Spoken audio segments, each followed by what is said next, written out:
వార్తలకు స్వాగతం. వివరాల్లోకి వెళ్తే రాష్ట్ర సచివాలయంలో సీఎం చంద్రబాబు అధ్యక్షతన జరిగిన ఏపీ మంత్రివర్గ సమావేశం ముగిసింది. ఈ భేటీలో పలు కీలక నిర్ణయాలకు కేబినెట్ ఆమోదం తెలిపింది. అమరావతిలో 2733 కోట్లతో చేపట్టనున్న పనులతో పాటు సిఆర్డీఏ 44వ సమావేశంలో నిర్ణయం తీసుకున్న 2 పనులకు ఆమోద ముద్ర వేసింది. మున్సిపల్ చట్ట సవరణ ఆర్డినెన్స్ కు అంగీకారం తెలిపింది. భవన నిర్మాణాలు, లేఅవుట్ల అనుమతులు జారీ అధికారంపై సమావేశంలో చర్చ జరిగింది. అనుమతులు జారీ చేసే అధికారం మున్సిపాలిటీలకు బదలాయించేలా చట్ట సవరణకు కేబినెట్ ఆమోదం తెలిపింది. పిఠాపురం ఏరియా డెవలప్మెంట్ అథారిటీలో కొత్తగా 19 పోస్టుల ఏర్పాటుకు మంత్రివర్గం ఆమోద ముద్ర వేసింది. రామాయపట్నంలో బీపీసీఎల్ రిఫైనరీ, కాకినాడలో గ్రీన్ అమోనియా ప్లాంట్ ఏర్పాటుపై సమావేశంలో చర్చించారు. నంద్యాల, వైఎస్ఆర్ కర్నూలు జిల్లాలో పవన, సౌర విద్యుత్ ప్లాంట్ల ఏర్పాటుకు మంత్రివర్గం అంగీకరించినట్లు తెలుస్తోంది. చిత్తూరు జిల్లాలో హోంశాఖ ఐఆర్ బెటాలియన్ ఏర్పాటుకు కేటాయించిన స్థలంపై కేబినెట్లో చర్చ జరిగినట్లు సమాచారం.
కోటి మంది తెదేపా కార్యకర్తల బీమాకు మంత్రి, పార్టీ జాతీయ ప్రధాన కార్యదర్శి నారా లోకేష్ అవగాహన ఒప్పందం కుదుర్చుకున్నారు.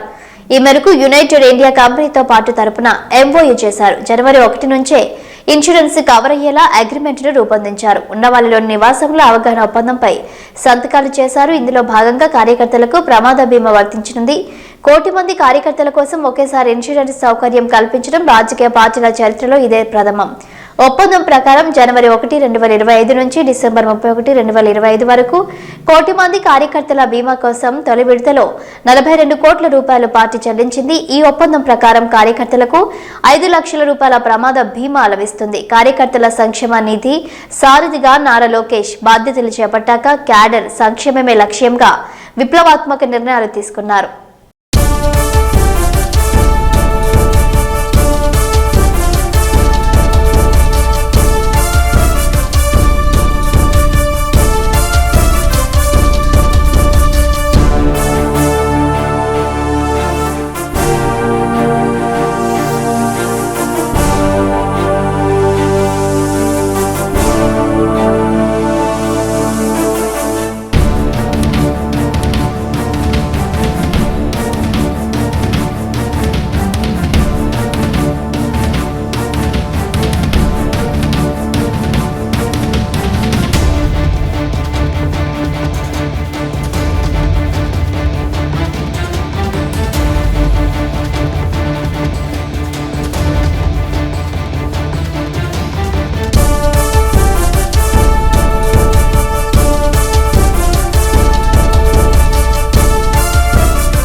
నూతన సంవత్సరం తొలి రోజు ముఖ్యమంత్రి నారా చంద్రబాబు నాయుడు పేదలకు లబ్ధి చేకూర్చేలా సీఎంఆర్ఎఫ్ నిధుల విడుదలకు సంబంధించిన ఫైల్పై మొదటి సంతకం చేశారు. దీంతో 1600 మంది దరఖాస్తుదారులకు 24 కోట్ల మేర నిధులు విడుదల కానున్నాయి. గత ఏడాది అధికారం చేపట్టిన దగ్గర నుండి డిసెంబర్ 31 వరకు 100 కోట్లకు పైగా సీఎంఆర్ఎఫ్ నిధులు పేద వర్గాలకు ఇచ్చారు. 7523 మందికి లబ్ధి కలిగింది. బుధవారం ముఖ్యమంత్రి చంద్రబాబు తాజాగా చేసిన సంతకంతో రాష్ట్ర ప్రభుత్వం ఇప్పటి వరకు సీఎంఆర్ఎఫ్ కోసం విడుదల చేసిన నిధుల మొత్తం 124.16 కోట్లకు చేరింది. 9123 మంది మొత్తం మీద ప్రయోజనం పొందినట్లయింది.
ప్రకృతి ఎంతో అందంగా ఉంటుంది. శీతాకాలం అందున మంచు కురిసే వేళ ప్రకృతి మరింత శోభయామానంగా ఉంటూ చూపర్లను విశేషంగా ఆకట్టుకుంటుంది. మంచు అందాలతో అలరారుతున్న ప్రకృతిని వీక్షిస్తున్న జనం సంబరపడుతున్నారు. ప్రత్యేకించి మంచు దుప్పటి కప్పినట్టుగా ఉన్న కృష్ణమ్మను చూస్తున్న వారు తన్మయత్వంతో పులకిస్తున్నారు.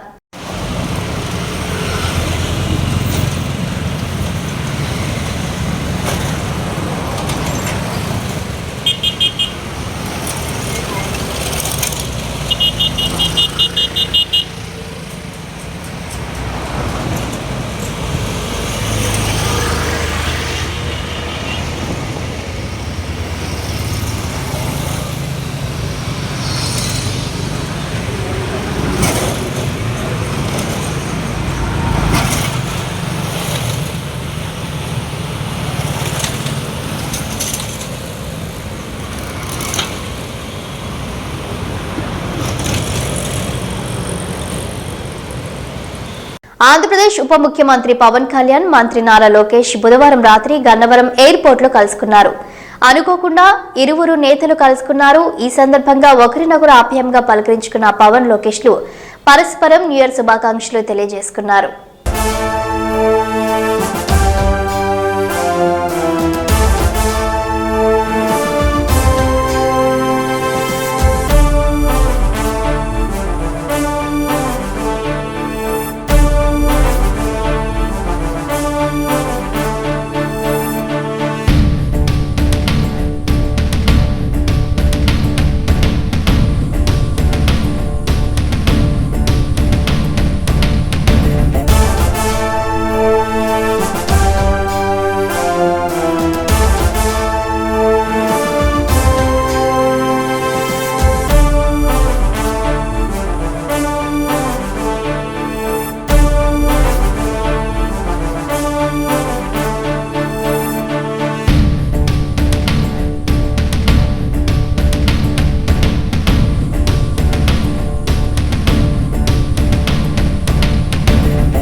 మంగళగిరి ఆటోనగర్లోని ఏపీ ఎంఎస్ఐ డీసీ కార్యాలయంలో AP medical services and infrastructure development corporation chairman Chillapalli Srinivasarao పిఠాపురంలో నిర్మించనున్న 100 పడకల ఆసుపత్రి నిర్మాణ అభివృద్ధి ప్రణాళిక డ్రాయింగ్పై చర్చలు జరిపే అధికారులకు అభివృద్ధి పనులపై తగు సూచనలను, సలహాలను ఇచ్చారు.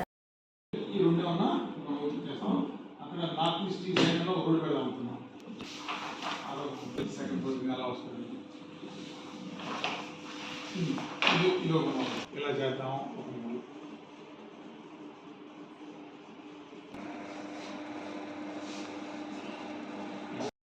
ఈ రెండు ఉన్నా మనం చేస్తాం.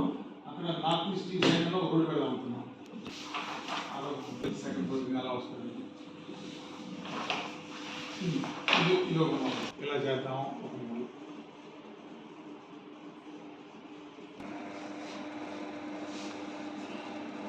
జోగులాంబ గద్వాల జిల్లా కేంద్రంలో సమగ్ర శిక్ష ఉద్యోగులు నిర్వహిస్తున్న నిరవధిక సమ్మె గురువారంతో 24వ రోజుకు చేరుకోగా వంటవార్పు నిర్వహించి నిరసన వ్యక్తం చేశారు. సమగ్ర శిక్షలోని అన్ని వింగుల అధ్యక్షులు పాల్గొని నేడు నిరవధిక సమ్మెను విజయవంతం చేయడం జరిగింది. ముఖ్యమంత్రి యనమల రేవంత్ రెడ్డి హామీ మేరకు సమగ్ర శిక్ష ఉద్యోగులందరినీ రెగ్యులర్ చేయాలి, అప్పటి వరకు పే స్కేల్ అమలు కల్పించాలని డిమాండ్ చేశారు. సీఎం రేవంత్ గారు ఇచ్చిన మాటను వెంటనే ఎస్ఎస్సీ ఉద్యోగుల ఐక్యత మీరిచ్చిన మాటే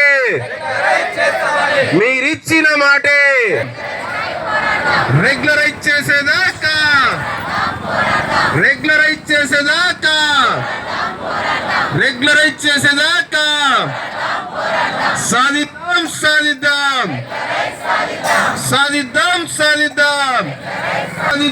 సాధిద్దాం. సమగ్ర శిక్ష ఉద్యోగుల ఐక్యత రెగ్యులరైజ్ చేసేదాకా సాధిద్దాం. పోరాడదాం.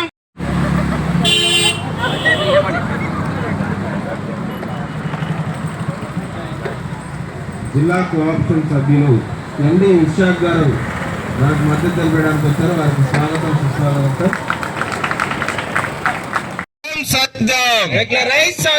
రెగ్యులరైజ్ జీవో ఇచ్చేదాకా పోరాడదాం. రెగ్యులరైజ్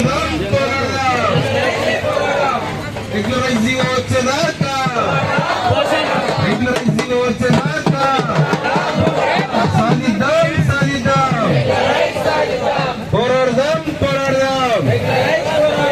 రెగ్యులరైజ్ జీవో వచ్చేదాకా సాధిద్దాం. ఎస్ఎస్సీ ఉద్యోగుల ఐక్యత సాధిద్దాం. రెగ్యులరైజ్ జీవో వచ్చేదాకా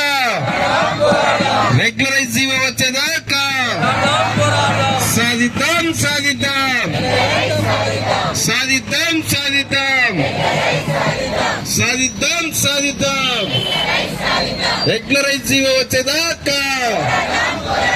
రెగ్యులరైజ్ జీవో వచ్చేదాకా సమగ్ర శిక్ష ఉద్యోగులందరినీ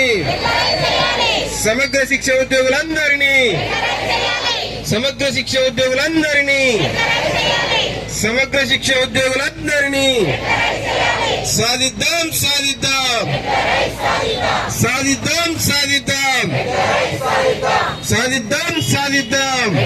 స్వయంభుగా వెలసిన మాల్దికల్ శ్రీ లక్ష్మీ వెంకటేశ్వర తిమ్మప్ప స్వామిని మహబూబ్ నగర్ బీజేపీ పార్లమెంటు సభ్యురాలు డీకే అరుణ దర్శించుకున్నారు. నూతన సంవత్సరంలో జిల్లా ప్రజలు సుఖ సంతోషాలతో ఉండాలని పార్లమెంటు సభ్యురాలు డీకే అరుణ అన్నారు.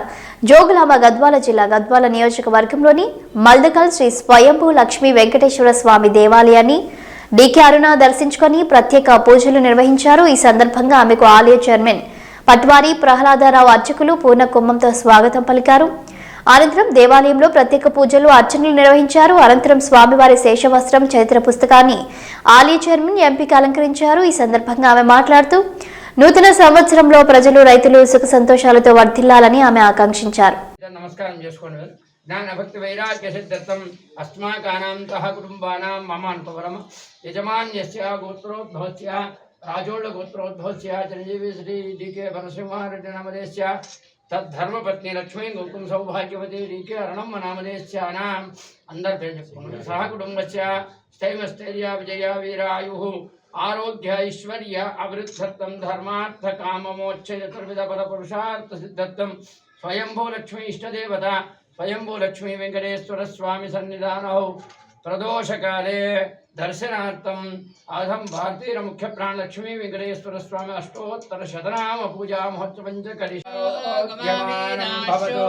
ధాన్యం ధనం పశుం బహుప్రలాభం శత సంవత్సరం దీర్ఘమాయురస్తు స్వయంభూ లక్ష్మీ వెంకటేశ్వర స్వామి సంపూర్ణ అనుగ్రహ ప్రాప్తిరస్తు पुनः दर्शन प्राप्तिरस्तु मनोवांछिता बलाभिष्टिरस्तु आदिशिला क्षेत्रवासा स्वयं पूजगे इंद्रो देवता धनधान्याभिवृद्धत्तम् सदक्षिणदिग्भागे सदा धर्मो रक्षितार्थम् पश्चिमदिग्भागे वापीकूपतटाकादिसमृद्धिजलसमृद्ध सस्याभिवृद्धर्थम् उत्तरदिग्भागे उत्तरोत्तरदेवता सर्वदिग्भागे ब्राह्मणो देवता भारतीय मुख्य प्राणांतर्गत लक्ष्मी वेंकटरमण देवता पर सुप्रीतो सुप्रसन्नो वरदो भवन्तु या फलमीर्या फला पुष्पाहारं याश्च पुष्पिणीहं बृहस्पति प्रशूस्तानो గడిచిన 2024 సంవత్సర కాలంలో కాంగ్రెస్ పార్టీ ప్రజలకు ఇచ్చిన మాట ప్రకారం 6 గ్యారంటీలలో 5 గ్యారంటీలు అమలు చేశామని రామగుండం ఎమ్మెల్యే మక్కాన్ సింగ్ రాజ్ ఠాకూర్ అన్నారు. గోదావరి ఖని ఎమ్మెల్యే క్యాంపు కార్యాలయంలో మాట్లాడుతూ ముందుగా రామగుండం నియోజకవర్గ ప్రజలకు నూతన సంవత్సర శుభాకాంక్షలు తెలిపారు. రామగుండంకు పూర్వ వైభవం తీసుకువచ్చేందుకు ప్రణాళికలు సిద్ధం చేశామన్నారు. రామగుండంలో ఈఎస్ఐ హాస్పిటల్ దత్తాత్రేయ గారు ఉన్నప్పుడు శాంక్షన్ అయింది. తర్వాతి కాలంలో అది క్యాన్సల్ అయింది. అది తెలియని కొందరు వీళ్ళకు చాతనైతే లేదు, మేమిచ్చినాం అన్నారు. మేము ఆదిత్యనాథన్ ఒక ఐఏఎస్ ఆఫీసర్ మొత్తం ఢిల్లీ పోయి మాట్లాడితే నాతో పాటు జనక్ ప్రసాద్ గారు కూడా ఉన్నారు. అడగండి, శాంక్షన్ లేదు, డబ్బు కాలేదు. ఆ రోజు రేవంత్ రెడ్డి గారితో ప్రధానమంత్రి గారి దగ్గరికి వెళ్ళినప్పుడు అమృత్ స్కీము ఇవన్నీ కూడా క్యాన్సల్ అయితే మళ్ళీ పెడితే మొన్న పార్లమెంట్లో రేవంత్ రెడ్డి గారి అభ్యర్థనకి అదే మాదిరి మా పార్లమెంట్ సభ్యులు మేము చేసిన అభ్యర్థనకి ఇలా ఈఎస్ఐ హాస్పిటల్ మళ్ళీ శాంక్షన్ అయింది. ఇంకా దాని ప్రాసెస్లో ఉంది. తప్పకుండా మా హాయంలో ఈఎస్ఐ హాస్పిటల్ రామగుండంలో కూడా కడతామనే అంశాన్ని గర్వంగా తెలియజేస్తా ఉన్నాం. వీటితో పాటు ఇలా రోడ్లు, డ్రైనేజీలు, సింగరేణితో ఎస్టీపీ, సింగరేణితో కమర్షియల్ కాంప్లెక్స్, దాంతోపాటు జయంతి నుంచి చౌరస్తా వరకు 4 లైన్ రోడ్డు, దాంతోపాటు ఆర్ఎన్బితో 60 కోట్లతో పల్లె ప్రాంతాల్లో రోడ్లు, పంచాయతీరాజ్తో 20 కోట్లతో సిఆర్ఆర్ కొత్త రోడ్లు, ఎంఆర్ఆర్ 5 కోట్లతో రోడ్లు. ఇవే కాకుండా రామగుండం ఫ్లైఓవర్ నుంచి రైట్ సైడ్ ఆర్మ్ అంటే ఇంకొక ఫ్లైఓవర్ ఉన్న ఫ్లైఓవర్కే రైట్ ఆర్మ్ని 15 రోజుల్లో టెండర్ వేసి పని కూడా ప్రారంభం చేస్తాం. ఆ బొందల గడ్డలు ఎక్కడైతే ఉందో అక్కడ మది ఈద్గా నుంచి పెద్దంపేట రోడ్ వరకు డబల్ రోడ్డు వేస్తూ ఉన్నాం. అక్కడ ఇంటిగ్రేటెడ్ కాలేజ్ 150 కోట్లతో కడతా ఉన్నాం. ఇంకా సంవత్సరమే పూర్తయింది. కేవలం సంవత్సరంలోనే ఇవన్నీ తేగలిగితే ఇవన్నీ ఇంప్లిమెంట్ కావడానికి ఒక సంవత్సరం నడబడుతుంది. దాని తర్వాత ఇంకేమేమి చేయాలో ఎన్ని ఆలోచనలు ఉన్నాయో అది మీకు చెప్పాల్సిన అవసరం లేదు. ఇవాళ చెప్పని అన్ని చేసినాం, చేసి చూపిస్తాం. రాబోయే తరాల్లో ఇంకా ఏం చేస్తామో ఎప్పటికప్పుడు చేసి చూపిస్తామనే అంశాన్ని కూడా తెలియజేస్తా ఉన్నాను. సబ్ రిజిస్టర్ ఆఫీస్ మీరు తీసుకొచ్చి పెట్టలేకపోయారు, క్యాన్సల్ అయింది. పెద్దపల్లిలో పెట్టారు, మళ్ళీ తీసుకొచ్చి అక్కడ పెట్టారు. ఇవాళ ప్రతి జాగాలో మాట్లాడితే ఒక తప్పుడు మాటలు మాట్లాడడం. మిత్రుడా, ఎవరైతే అపోజిషన్లో ఉన్నవారు నిన్నటి వరకు 5 సంవత్సరాలు ఎమ్మెల్యేగా ఉన్నారు, మీరు ఏం చేసిరో ఒక్కసారి చెప్పాలి. అంతకుముందు 10 సంవత్సరాలు ఉన్నవాళ్ళు ఏం చేసిరో ఒక్కసారి చెప్పాలి. నేను మొదటి నుంచి చెప్తా ఉన్నా, ఒక్కరు, ఇద్దరు, ముగ్గురు కాదు, కొన్ని సంవత్సరాలుగా రామగుండంలో రాజకీయంగా గట్టిగా పోరాటం చేయకపోవడం వల్లనే మాంచెస్టర్ ఆఫ్ ఇండియాగా మారుతుందని చెప్పారు. పేరు పెట్టింది, మాంచెస్టర్ కాలేదు. కారణం ఇక్కడ చేయలేకపోయినా, చేయాలని ఉన్నా. ఆర్ఎస్ఎల్ కూడా తిరిగి తీసుకొచ్చిన చరిత్ర కాంగ్రెస్ పార్టీది, వెంకట స్వామి గారిది, వివేక్ గారిది, శ్రీధర్ బాబుది, కాంగ్రెస్ పార్టీకి సంబంధించిన ప్రతి ఒక్కరిది. అది మీరు కూడా కౌంట్లు వేసుకున్నారు. దాంట్లో ఉన్న కొలువులను నమ్ముకున్నారు. మీరే వల్ల మాట్లాడతారు. ఎక్కడ ఎందుకు మాట్లాడుతున్నారో ఒక్కసారి ఆలోచన చేయాలి. మా అభ్యర్థన ప్రజా జీవితంలో మనం అందరం ఉన్నాం. చాదనైతే సంక్షేమం వైపు నడిచే కార్యక్రమానికి సహకరించండి. మీరు బురద చల్లుతూ ఉంటారు, మీ ఇష్టం వచ్చిన మాట్లాడుతూ ఉంటారు. మీరు మాట్లాడుతూనే ఉండండి. మీరు మాట్లాడే ప్రతి మాట మాకు ఒక ఛాలెంజ్గానే ఉంటుంది తప్ప ఇక్కడ ఎవరో బాధపడిపోయో ముసుగులో పడుకోనో చెత్తలు కప్పుకొని పడుకునే వ్యవస్థ అసలుకే ఉండదు. పని చేసి చూపిస్తాం, అదే మా జవాబు అనే విషయాన్ని మీ ద్వారా తెలియజేస్తా ఉన్నా. చిత్తూరులోని గిరింపేట జిల్లా కలెక్టరేట్ వద్ద నూతన సప్తగిరి గ్రామీణ బ్యాంకు రీజనల్ బ్రాంచ్ను జిల్లా collector Sunith Kumar, bank chairman Satyanarayana ప్రసాద్తో కలిసి గురువారం ప్రారంభించారు. ఈ సందర్భంగా మాట్లాడుతూ 25 ఏళ్లకు ముందే రాష్ట్ర ప్రభుత్వం గ్రామీణ బ్యాంకు కోసం ఈ స్థలాన్ని కేటాయించిందన్నారు. కొన్ని అనివార్య కారణాల వల్ల గత 2 సంవత్సరాల క్రితం నుండి నిర్మాణం ప్రారంభించి నేడు పూర్తి చేసి బ్రాంచ్ను ప్రారంభించడం జరిగిందన్నారు. ఖాతాదారులకు మెరుగైన సేవలు అందిస్తూ సప్తగిరి గ్రామీణ బ్యాంక్ నేడు ముందంజలో ఉందని, ఖాతాదారులు ఈ అవకాశాన్ని సద్వినియోగం చేసుకోవాలన్నారు. అందరికీ నూతన సంవత్సర శుభాకాంక్షలు తెలిపారు.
Then third is our beloved RRB. Yeah, we'll remove the shoes. Please come, sir.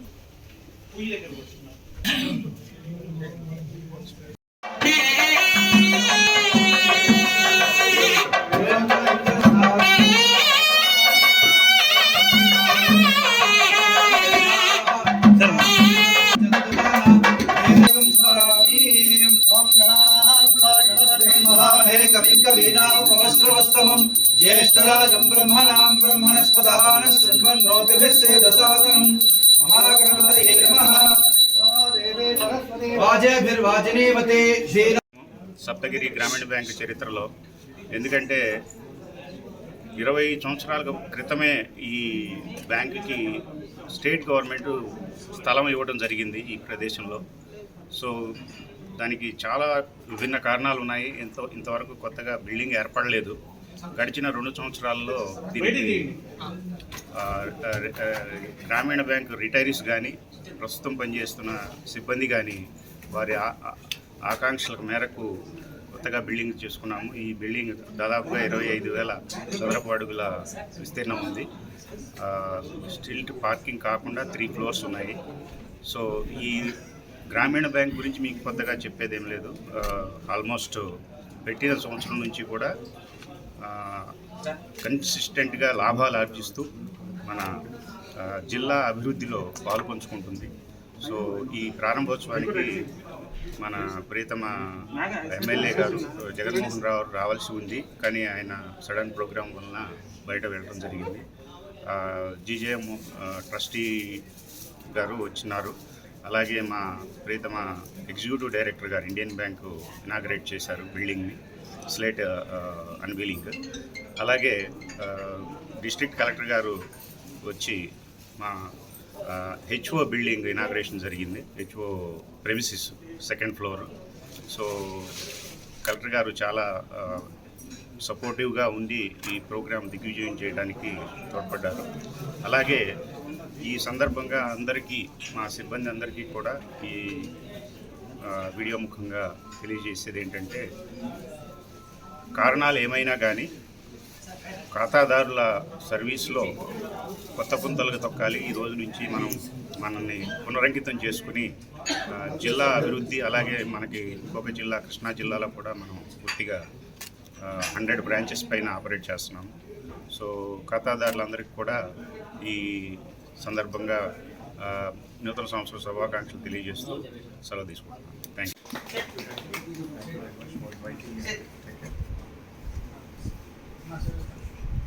Symbol of rural development, sir.